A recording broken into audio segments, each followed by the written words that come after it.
Welcome to Life-Changing Challengers, the podcast where passion meets purpose. I'm Brad Minus, your host, guiding you through stories of transformation and triumph, from endurance feats to overcoming adversity. Our guests defy the limits and inspire action. Ready to ignite your desire and incinerate your barriers? Join us. Your journey to the extraordinary begins now. And welcome back to another episode of Life-Changing Challengers. I am super excited because I have Shruti Sethi with us today. She's an author. She's a holistic nutritionist. She's a cancer coach. And she has a really, really interesting story that's going to completely motivate and inspire you. So, Shruti, how are you today? Hey, Brad. Thank you for having me. I'm doing excellent. How are you? I am doing great now that I have you with us on the show. I appreciate it. She also has a book out called The Healing Power Within. We're going to talk a little bit more about that later, but just so you know, if all of you are listening and you happen to be near your phone and you want to look it up, and she has this beautiful picture of her on the front so you can see what she looks like. So, Shruti, can you tell us a little bit about your childhood? You know, like where you grew up, what was the complement of your family, and what was it like to be Shruti as a kid? Yeah, I love that question. So, me as a child, I was grown up in India and I was in a joint family, as you know, surrounded by people and kids my age, my cousins running around. We had a huge, huge house, just like a farmhouse. And we had beautiful trees, like ancient trees, and a well in our compound. We were outdoors running around and with school very close by. I had a pretty happy childhood as per se, but you know, there was a lot of things going on when I started to grow up. I was always someone who was as a captain of my house. I was into sports, I was into extracurricular activities, art, dancing, everything. I was very outgoing, but when it came to my emotions, I never used to express a lot. I thought I still am dealing with certain things, but you know, back then I couldn't understand. So as a child, I was on, if somebody, you know, got to know me, and they were very surprised that I had dealt with certain things when I grew up, because I was outgoing. I was like really aggressive when it came to winning in my spheres and was all out there. I was quite social. I had good friends and it was pretty happy. So as a child, I would describe myself as a happy-go-lucky child, but with very, very introspective. I used to shut myself in a room and really introspect about what I want to do in life, what I want to achieve in life. And I was certainly not very happy with my situation. Coming from a very small city, I had dreams. I wanted to go out and be independent and not depend on my parents. We led a very protective life. So if you have to go out, you have to take a car and drive, and you can't do things by yourself. I was the first girl who went out by herself from the entire 9 kids out of the city and pursued my dream. So, you know, that was something. And I am sure I was a rebel in my childhood because I wanted to do things differently and my way. So it sounds like you had like an overwhelming amount of family around. What part of that family was brothers and sisters? So I had around 7 sisters and 2 brothers. Yeah. I thought 8 was enough. So it was quite overwhelming. Plus you have other relatives coming in, and you know, they're your aunt's kids and all. So we had an overwhelming childhood. And somehow I felt that I'm not expressing myself enough because I thought I'm a little different. I had different goals. I was not someone who was into, you know, doing a lot of chatting and yapping for other people, or just going and just discussing about other people. I was more content with what I wanted to do and have my own space. So I thought I'm a little different, and I consider myself as a black sheep of the family. Very different opinions and thoughts.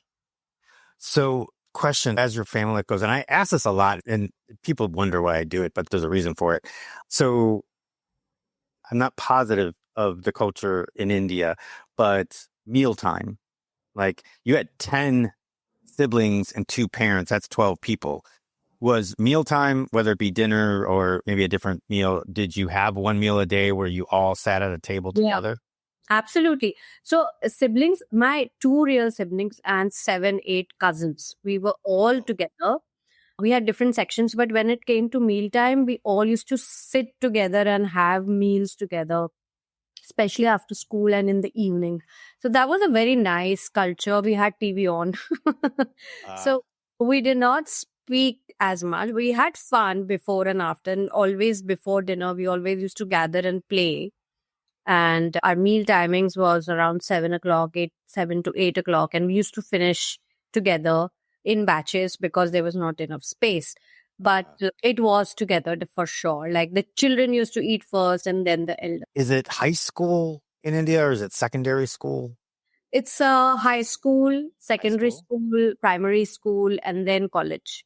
So we were in different sects. I was in Mumbai. I was alone. Like we were alone. Then I moved into a small city where all of these cousins and we lived together till high school. And then college again was there. And then I moved out of the small city to pursue my fashion career in a big city called Mumbai. Right. Decades of living in different cities. Did you play organized sports during high school? Yes, I was in basketball team. Then I was, there's a national game called Kho. I don't know whether you know about it, but it's a very interesting game. And we were into cricket and leg cricket, different sports. Badminton, I was really good at badminton as well.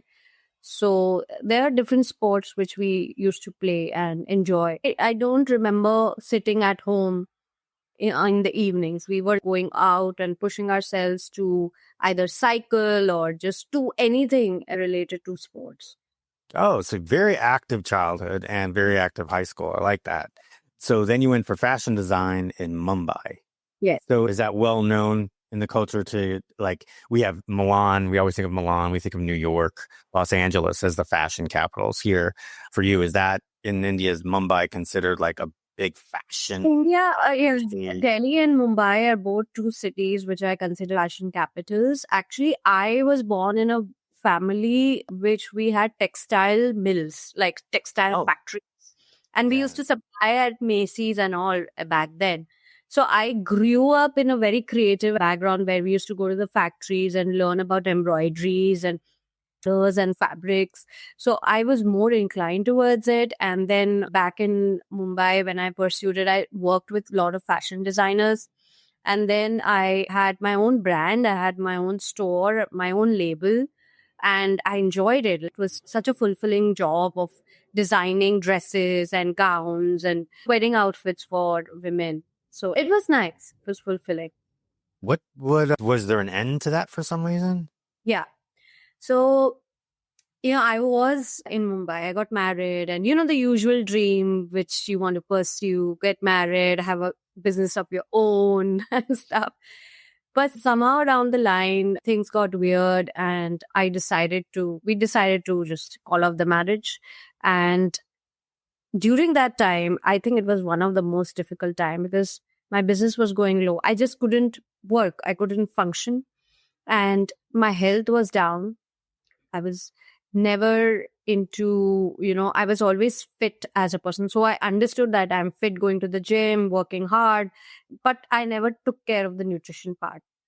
So that time when everything was going downhill, health, wealth, relationships, career, everything, I decided to just take a break and shut my store. I was still working from home, but I couldn't handle the stress of the rentals. It's a huge responsibility running and functioning your own brand and boutique. So I just couldn't handle it.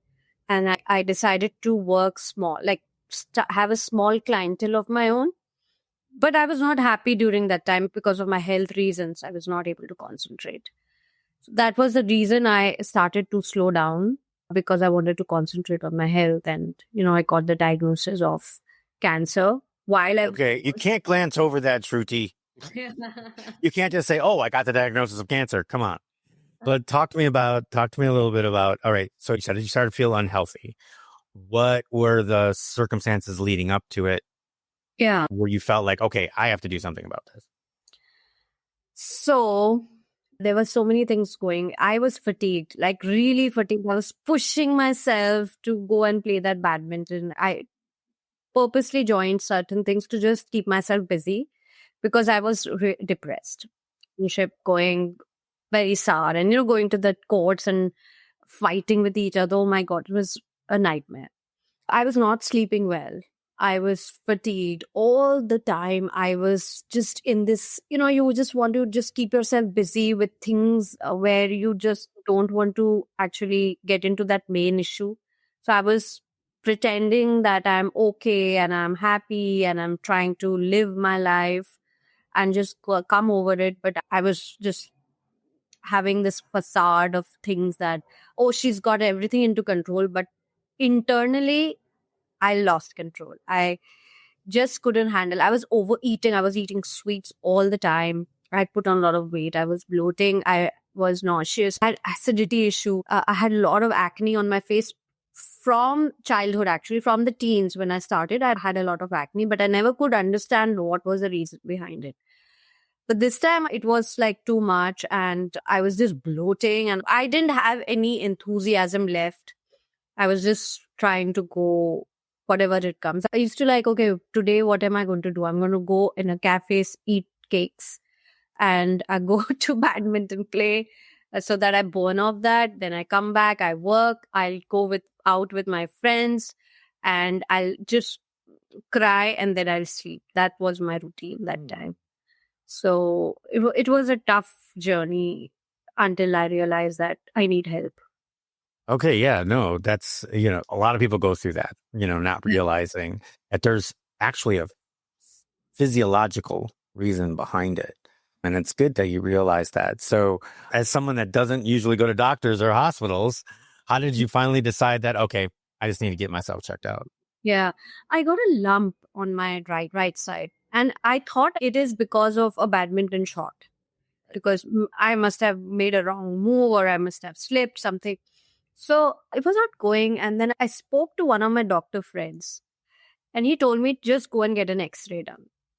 I said, okay, fine. Because it was uncomfortable. I couldn't sleep this side and it was hurting. So I finally went to an x-ray and he told me, oh, it looks some sort of a bacteria. It looks something weird, maybe TB, tuberculosis. You might want to go to a doctor and get it checked. So I went to the doctor. He did run all the labs. And then he decided it was not tuberculosis. We might do a small insertion. FNAC, it's a small insertion done by a needle before the biopsy. Okay. So it was so painful. I told my sister to come and just be with me. And she fainted because I shouted my lump. It was very painful. I got it done. And then when I opened the reports after a week, I clearly remember I was in rickshaw, an auto rickshaw. I saw the reports and it said probably Hodgkin's lymphoma. And I didn't know what the heck is Hodgkin's lymphoma. I, of course, Googled it and it said cancer. I must have visited around 10 to 15 websites to confirm that it is cancer. And then I called my parents who were in New York that time. So I called them up and I said, this is the report. I'm sending you a picture. Everybody was so shocked. They didn't know what to talk to me or I didn't know what to tell them. I used to go to acupuncture because I didn't know what is the reason of my fatigue. And I went to that acupuncturist and I said, he was the first person to actually showed him. And he said, don't worry, it's okay. Like, we'll figure it out. And I don't know, like, it's like I was blank. I remember tears coming out from my eyes and it was so salty. And all I was doing is crying. And it was like, is it a bad dream? Is it something where I'm going to pinch myself and wake up to everything will be normal? But I had to face it. I had to face that reality of me getting diagnosed at the age of 34. 33, 34, I remember. I just didn't know what to do. I clearly, if I'm going back and I'm getting this goosebumps on that day, I just didn't know what to react and what to do. I just went home and just prayed and slept. That's it. Well, the worst part is that you just said, I didn't know what to do. And of course, my next question is, what did you do? Well, then usually you have to go to the doctors. Right. You have to understand what happened. Why did you get the diagnosis? Why was I not informed before? Like a lot of labs were correlating and my vitamin D were at very low levels. And I just wanted to understand and wanted to know, why did I get the cancer where there was no family history of cancer, of Hodgkin's lymphoma. It's immune system cancer. So, immunity, the word immunity was very new to me, because back then in 2016 and 17, we didn't know about it. Of course, after COVID, everybody knows about the immune system. But it was like, okay, now what? And all I could hear was from the doctors was, okay, now you have this chemo. You will have to go to with chemo. You will have to be slow at your work. This is nobody made me understand why it happened, but all they were telling me about, okay, now you have this, you have to go through a biopsy, you have to might do a radiation, you have to do chemo. That's it. Like, I must have gone to 2-3 doctors and nobody made me understand what was the reason behind it. So it was up to me to understand, because I was it was shocking to me as a 34-year-old, never had any diseases per se. How did I get cancer? What is the reason behind cancer? So it was all up to me to take that responsibility, that if I have to live a heavy, and all of these questions, when you get diagnosis, oh, I've not lived a fulfilled life. What am I going to leave behind? How will people remember me? All of these questions do come to anybody who gets cancer diagnosis. So all of these questions were coming, and I said, no, I want to live a life. I want to live a longer life. I want to live a good quality life, and I'll do whatever it takes. So that was my first conditioning, that just take responsibility and understand about your own body and about you. Like, give yourself time, give yourself that break, and this is more important. All right. That sounded like it was a complete shift in what you were doing before. It definitely sounds like it moved you in a direction that you wanted to go, that you should have been going in the first place, but that's good. So how long did you end up in treatment? What I did was, actually, it was very funny that I did not go to the doctors. I decided that I was not conditioned to just go and take chemotherapy. I was not ready. I wanted to prepare my body, and my mom, who was more into this holistic things, and she told me that, cleanse your body, change your diet. And I said, okay, I'm going to give myself 6 months, and started ozone therapy. I started a lot of small shifts in my mindset, so small shifts in my routines. And I was getting better, no doubt, for sure. Like, the pain was getting less and my labs were improving. But the one thing which I did not let go of, I did not focus on, is forgiveness, is forgiving others and forgiving. I was just putting the blame on my ex-husband, or I was putting the blame on my parents, and not taking that fully responsibility of my karmas and my doings. I was very angry.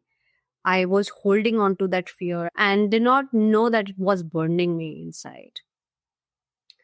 It takes a lot of time. You can go to get the wonderful treatments, but what about this part? The pain is very hard. Your mind is the most difficult thing to control and change.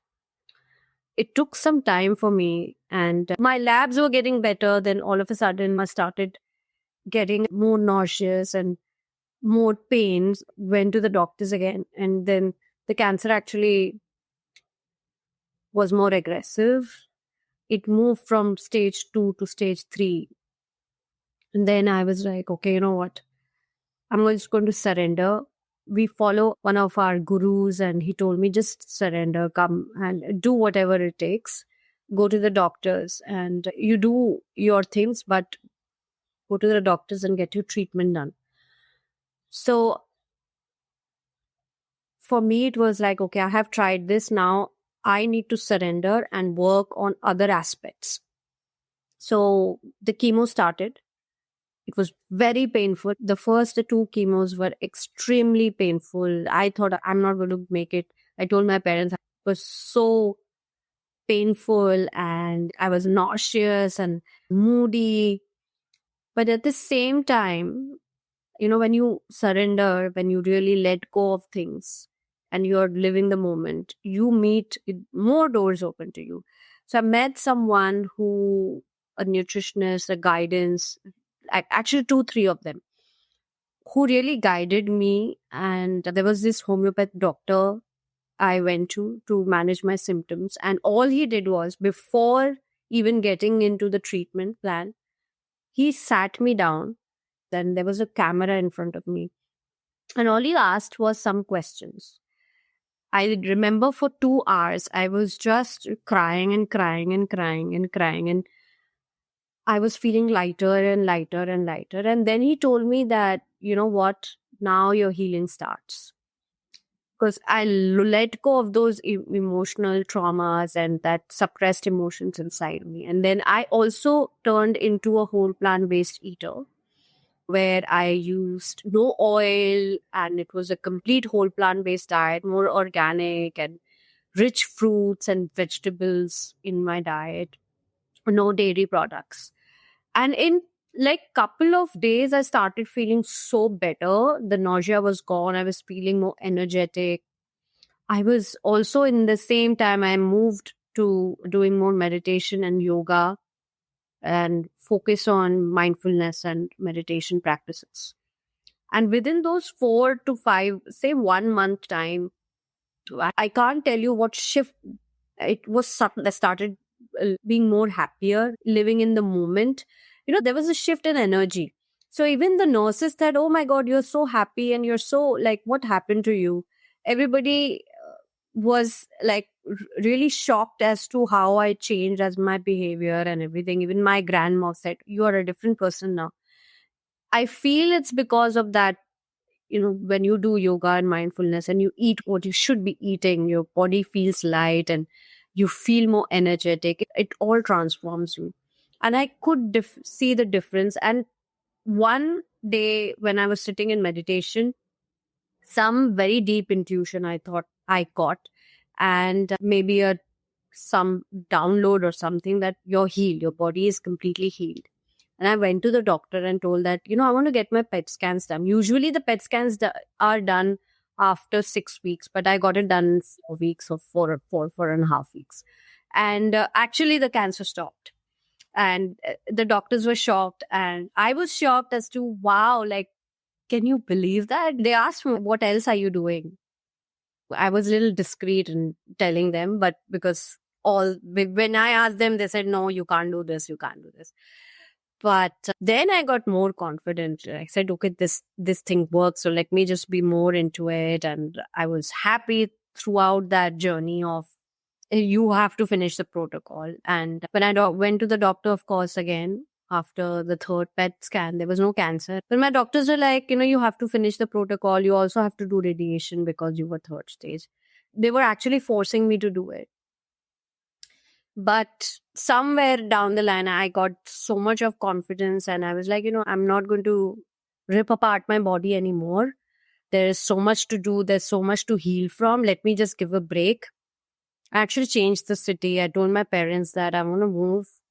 I couldn't come to US along with them, but I moved to a smaller city and worked very hard for 2 years on myself.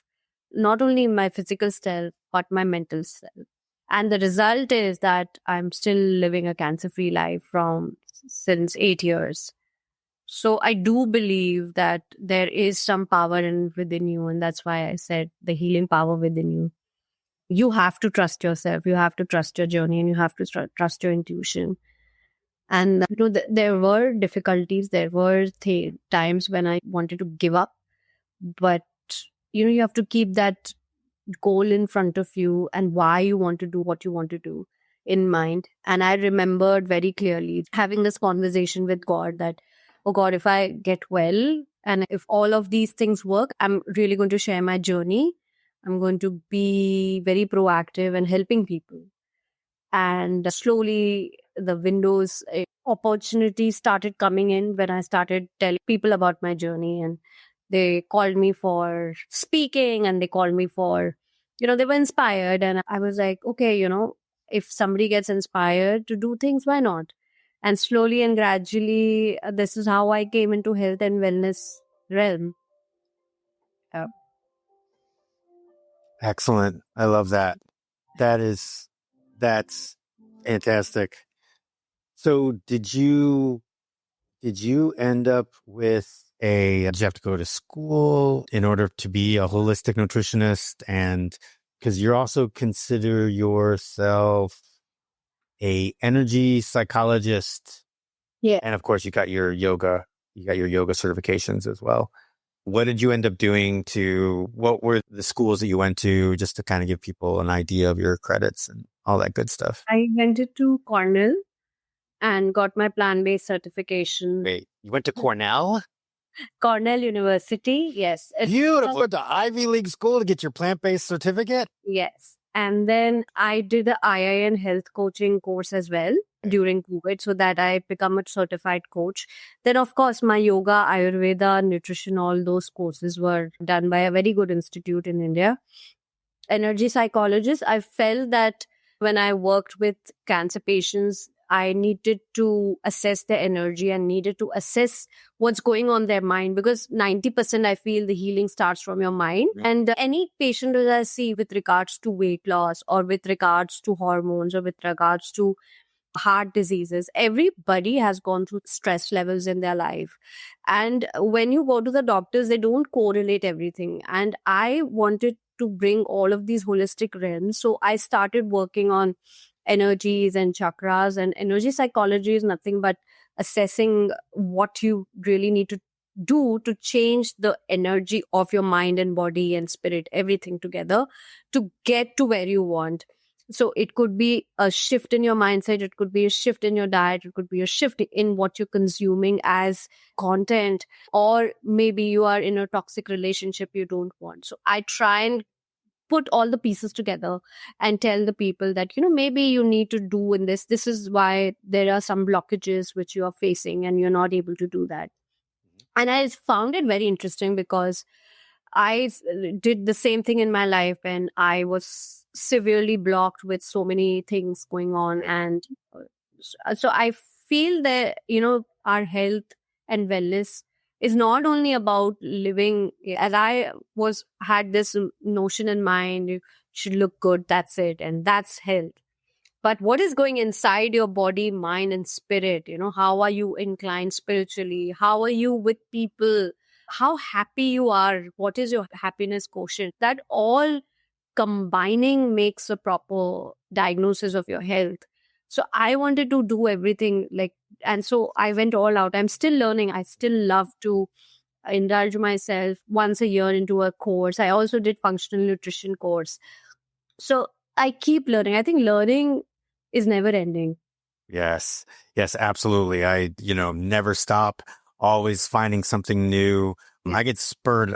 I'm not a real huge fan of social media for political and news and dancing and all that stuff, but I get ideas. I look at other YouTubers and ex TikTokers and the guys, and I look at other runners and other physical fitness coaches and personal trainers and stuff, and I just get ideas. It's like, whoa, why does that work? And then the research goes from there, and then you go on to solidified researches and studies and stuff.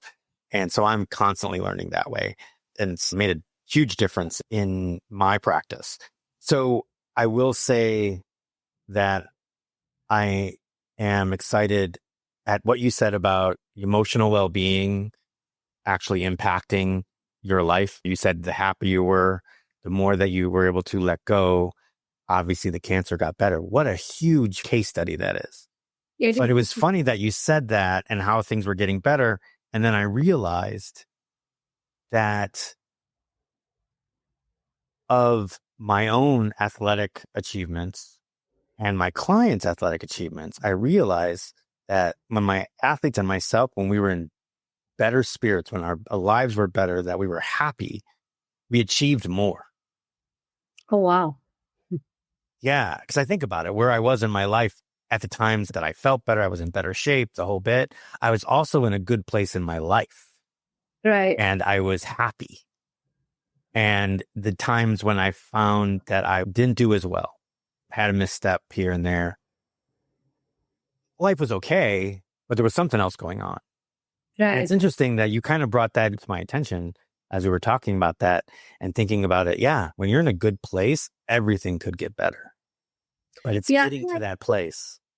I think what made me also realize that you can, as you said, you're right, that, you are at a good place, you definitely feel better, but you can be at this good place any moment of your life. It is in your hands. Your happiness is in your hands. And the tools are meditation and breath work. Yoga really changed my life because I was a person who was never still. I just couldn't sit still. I had hundreds and thousands of thoughts coming in my mind, and I was all over the place, all over the place. And I was quite aggressive in my thinking. But when you start, it's the most difficult moment of yoga is like when I've worked with a lot of my gurus and my teachers, and they started to work with me one on one, and I realized that I was not breathing properly. And my mom told me once that you breathe very shallow. And and it all made sense, because one of the reasons why oxygen is not reaching to your proper cellular level also correlates to cancer. It's like, with oxygen going low, and cancer cells actually thrive in that low oxygen environment and an acidic environment. So I was not breathing well. I was very shallow breather. When you deep breathe and you take the oxygen, it runs through your brains, and you do the nasal breathing. It made a huge difference. Everything changed with the right nutrition, the right diet, the right mindset. You can be at your happy place at any moment. Even if you are in the shittiest place, you can choose to be happy. That actually changed everything for me. Even now, when things go wrong, of course you're sad for a one day, 2 day. That's normal. But then you pick up yourself, and I said, okay, you know what? I choose to be happy. This is what choice I want to make. This is what I am now. I choose things, and I take the best of things. And I know this is, even if this moment is coming to teach me something, let me get the lessons and move on. Yes. Yes. I keep thinking about the things that are external to me. So a lot of people kind of associate the serenity prayer with addicts. But if you really look at it, grant me the serenity to accept the things I cannot change, the strength to change the things I can, and the wisdom to know the difference. If you really think about that, it's so powerful, because the things we get angry at are things we can't control. Why do we bother? Why are we spending all this energy and time into things that are never changed with anything that we do? That's one of the things that I get concerned with people on social media, because they sit there and they're going crazy about things that don't affect them at all, and things they cannot change. You can sit there and tout politics and government, the things all you want on social media. Nothing you personally can do is going to change that unless you decide that you're going to run for office. The people that are sitting there and getting into arguments are not going to make those changes. There's nothing you can do until the ballot box comes around. So why bother? Why put yourself through that negative energy? Absolutely. So that's one of the reasons why I stopped being on social media. But it's that other thing is that I found that I took things personal, but there's nothing I can do to change it. I'm not going to change somebody's mind. And I am not going to, and nothing I do is going to change what's going on in the world right there, right now. I can do small things. I can recycle. I can, I can give to charities. I can do all that stuff. I can make the small little implements, but those are choices I make upon myself. Nothing I do is going to make those changes. So don't put yourself through that negative energy and you'll find yourself happier. In my opinion. True. Yeah, that serenity prayers saved my life more than a lot. Just to think about it, you know what I mean? I sat in an Ironman, and I'm in my bars, and I'm a 112-mile journey, and rain and wind is coming down, and I got to go up hills and go down hills. Can't change the weather, can't change the terrain. Right. You made yourself stronger to accept the terrain. Okay, just accept it. Accept the fact that you've got the wind in your face, that you've got the fresh air, you are outside, and you're doing things that some people just cannot do. Yeah. Doing something that most people will not do. Absolutely. So enjoy it while you've got the chance. Well, that's a wonderful thought. Yeah. So are you still playing badminton? Yeah. I'm in New York right now. I'm not playing any sports, unfortunately, because just trying to settle in, and I work one-on-one with people here, but I wish to. Okay. Definitely. We have the new fad going on out here called pickleball. Yeah. It's badminton on steroids. It's kind of a cross between badminton and tennis. Yeah. And ping pong. It looks really fun. I haven't tried it yet. I'm going to try it. I haven't tried it yet, but yeah, it looks fun. So when did you get here? I moved to New York almost 3 years back. Okay. It's my green card. So I then, that transition was so tough because I was in a very small city called Goa. It's like a fun city in Mumbai, in India. It's like a beach city, like Florida type. And you live such a laid back life. And during COVID, you were in this slow slumber sort of a thing. But when I came to New York, it was so overwhelming because I thought I'm just leaving. I don't know these things. I don't know about these. It was very tough for me I can imagine. to follow up with so many things going around. But now I'm kind of loving it because I've lived in Mumbai, which is more like New York. It took me some time to get into the same rhythm when it comes to being so proactive in New York, but it's fine. It's like a part and parcel of life. Race. You're calling that the same rat race. Yeah. That's an American saying. That even in that rat race, I think you can choose what to race for. Great. So, yeah. So I'm like trying to find my balance plus enjoy. I'm enjoying working here as, it's so much of people need so much of help with regards to their health. They're fed up of going to doctors, and they are so, not only in India, but even here, people are depressed, so anxious. And I feel that I am sent here because maybe I can help people here as well. So it's all good. Well, I know you can just by, because you've experienced it. We have a lot of doctors that go to med school, they get the knowledge, and then they start to experience it with other people. But you yourself have experienced it. And I know that's a huge difference. Another example is that I was in the military for almost 10 years. And I had officers that had come through college, had gotten their commission. And I had officers that were enlisted first. So they were enlisted, they were privates, and they got sergeant stripes, and then they went and became an officer. And those officers were so much better. They were educated more. They were able to lead better because they knew what we were going through as enlisted. So kind of the same thing. A lot of doctors out there that have been through similar cases like yourself, they're just better when they know how to not only heal, but they know how to talk to their patients. So I'm perfectly grateful to have someone like you helping out people as much as they possibly can. And this is why you are on the show, because this is what we do. We talk to people that have gone through major, major problems with health and relationships and stuff. And then they turn around and unconventionally start something new to help other people, is what you did. I mean, you're a trained fashion designer in one of the fashion capitals of the world. You could do anything, but you chose to help people. So I definitely commend you on that.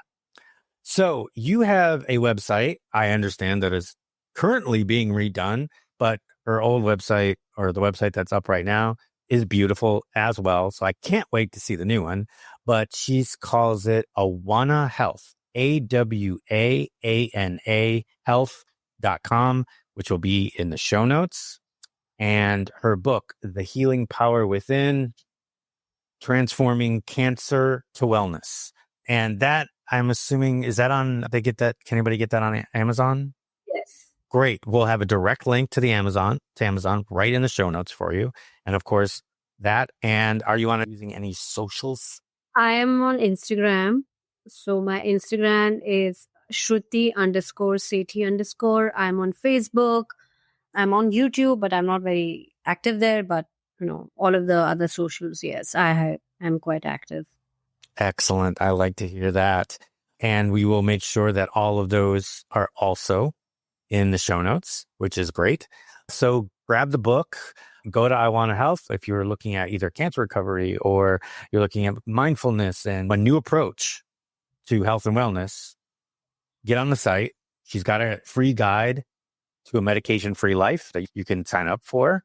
And she's got blogs and a store and different programs, cancer nutrition program, post-cancer, other chronic diseases. She's got a ton of stuff going on. If you ever heard that she's speaking, check out that and you're going to love it. So anyway, Shruti, wow, the stories are amazing.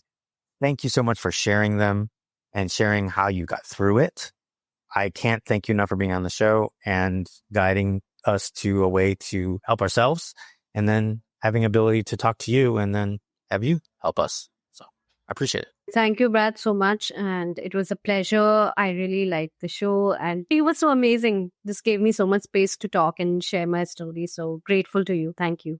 So if you are watching on YouTube, please go ahead and hit that subscribe, that like, and hit that notification bell so you always know when we drop another episode.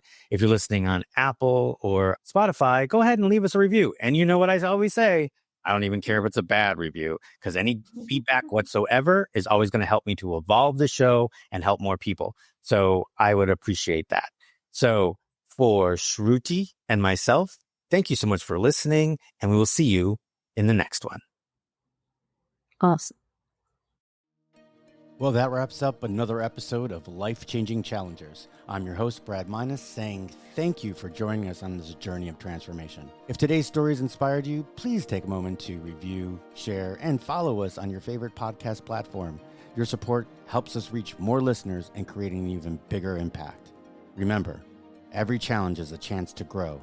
Until next time, keep pushing, keep challenging, and never stop pursuing your extraordinary.